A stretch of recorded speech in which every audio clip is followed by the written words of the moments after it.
ఓం గం గణాధిపతయే నమః. హాయ్ అండి, అందరికీ నమస్కారం.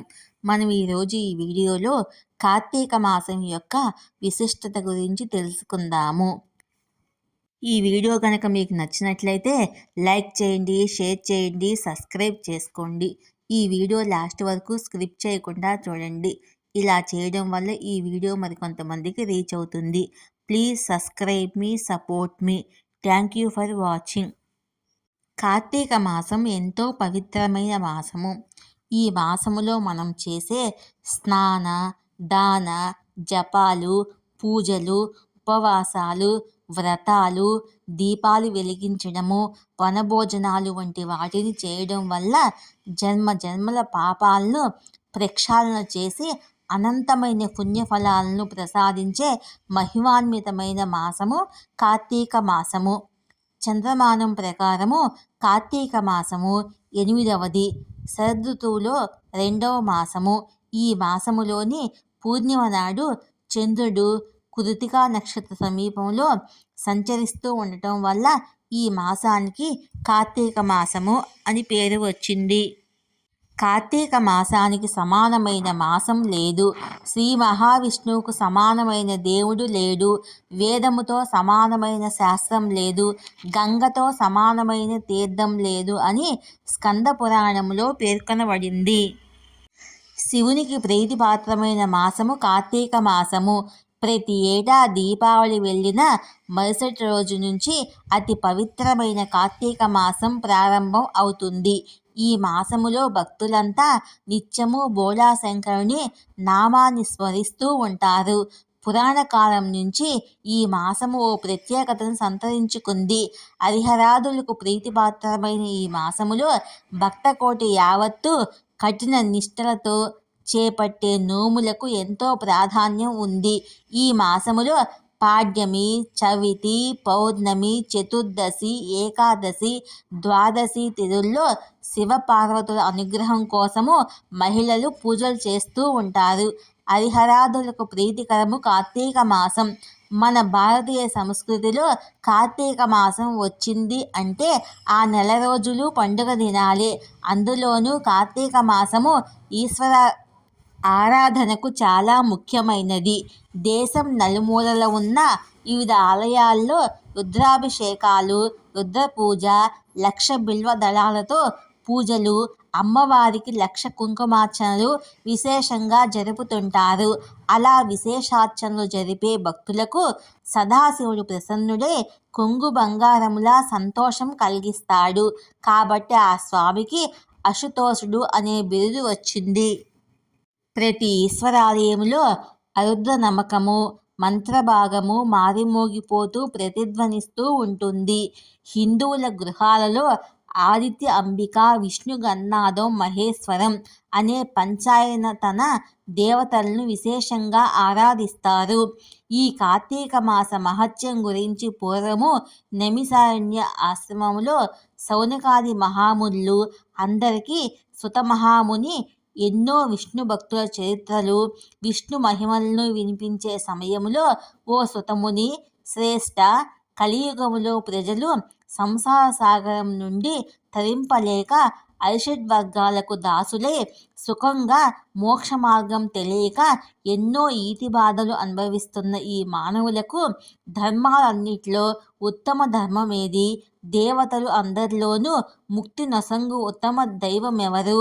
మానవునికి ఆవరించియున్న ఈ అజ్ఞానాన్ని రూపుమాపి పుణ్యఫలం ఇచ్చే కార్యమేది? ప్రతి క్షణము మృత్యువు వల్ల వెంబడింపబడే ఈ మానవులకు మోక్షం కలిగించు చక్కని ఉపాయం చెప్పమని కోరారు.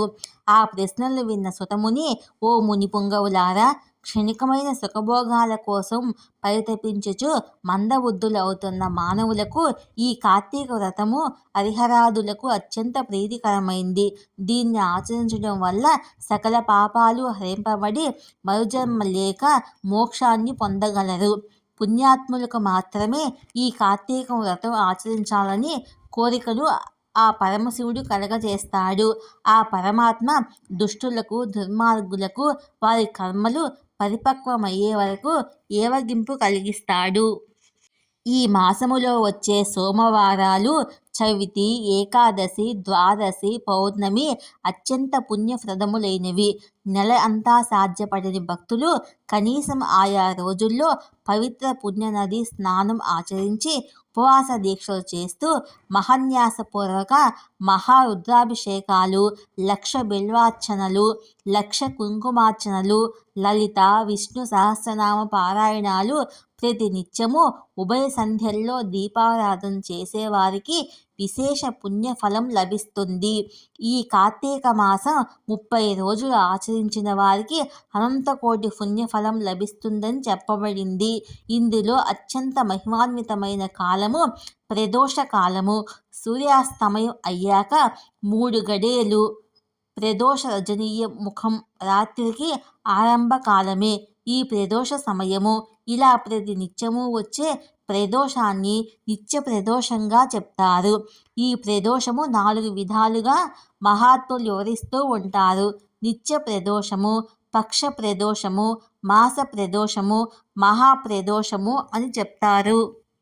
ఈ కార్తీక మాసంలో ఈ ప్రదోష కాలంలో ఎవరైతే నిత్యము గుడికి వెళ్ళి శివభగవాను సన్నిధిలో దీపారాధన చేస్తారో వారి యొక్క సమస్తమైన కోరికలను ఆ పరమశివుడు నెరవేరుస్తాడు. ఇందులో ఎటువంటి సందేహము లేదు.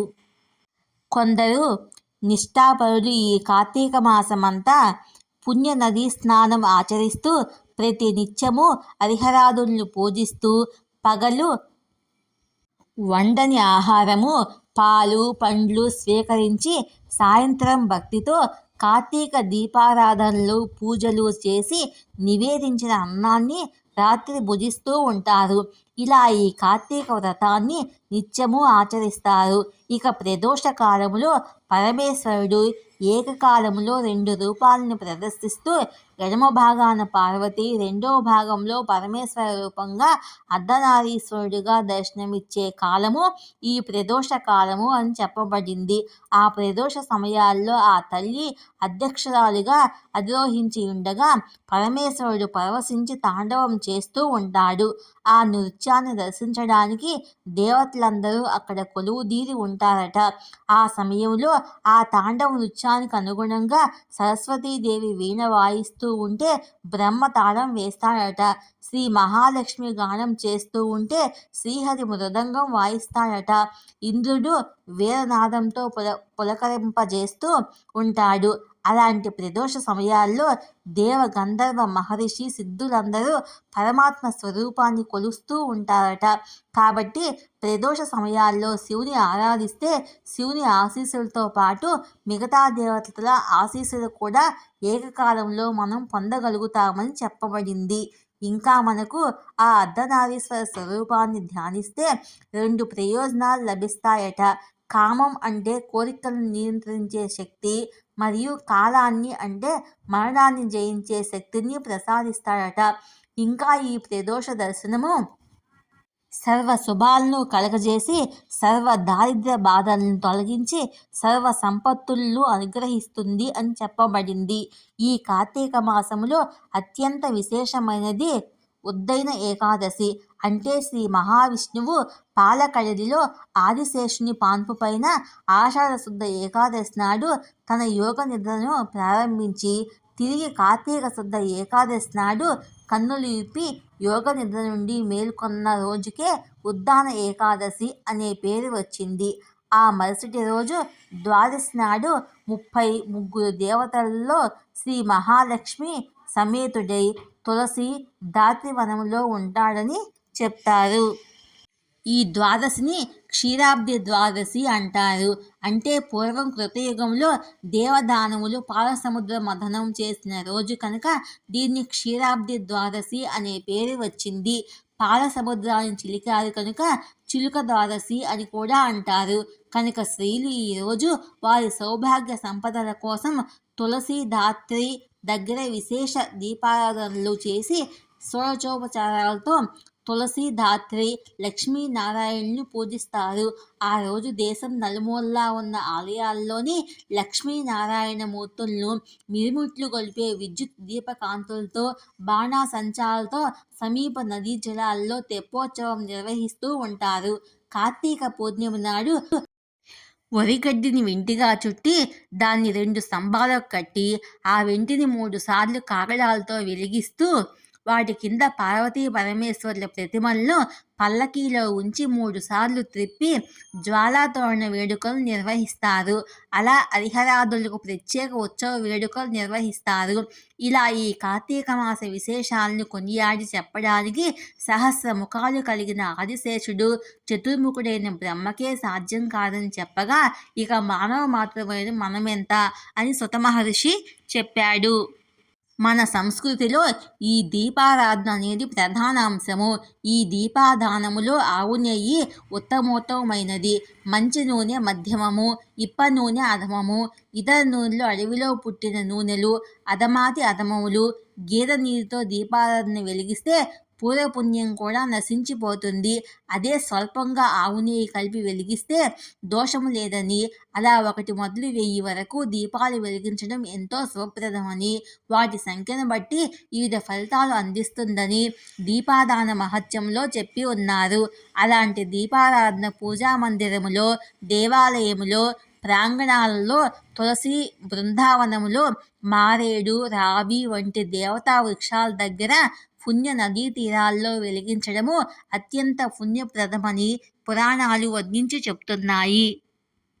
ఈ మాసములో సోదరి చేతి వంట భగనీ హస్తి భోజనం చేసి యథాశక్తి వారి కానుకలు సమర్పించడంతో పాటు సమీప వనములో బంధువులు స్నేహితులతో కలిసి ఉసిరి చెట్టుని పూజించి సాత్విక ఆహారంతో వనభోజనాలు చేస్తూ ఉండటం మంచిది.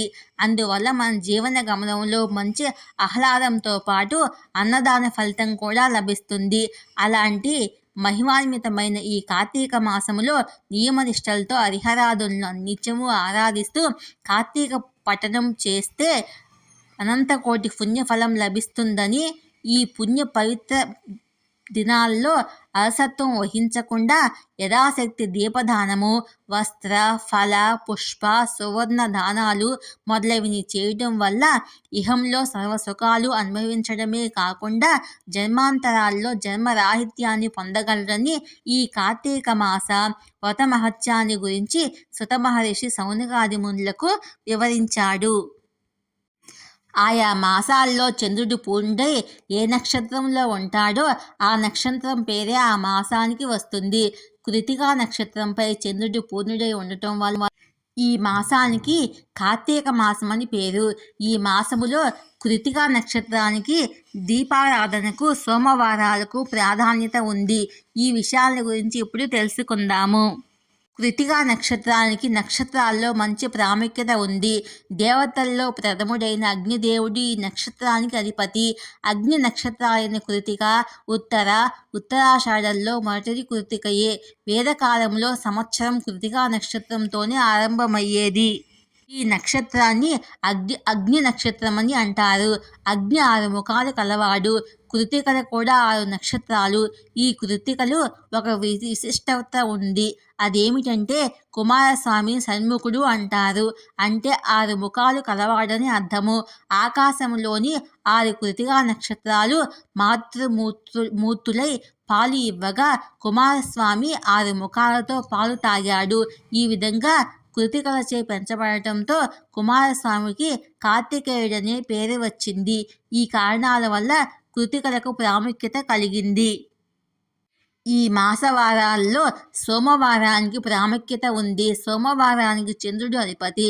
దేవతల్లో ప్రథముడైన అగ్ని, నక్షత్రాల్లో మొదటిదైన కృతికను అధిపతిగా ఉండటము, చంద్రుడు పూర్ణుడై ఈ నక్షత్రం మీద ఉండటం వల్ల ఈ మాసంలోని సోమవారాలకు విశిష్టత కలిగింది. చంద్రుని వారమైన ఈ సోమవారము శివునికి ఎంతో ప్రీతికరమైంది. శైవ భక్తులు ఈ మాసములో ముఖ్యంగా సోమవారాల్లో భక్తి శ్రద్ధలతో నియమనిష్టలతో శివుణ్ణి ఆరాధిస్తారు.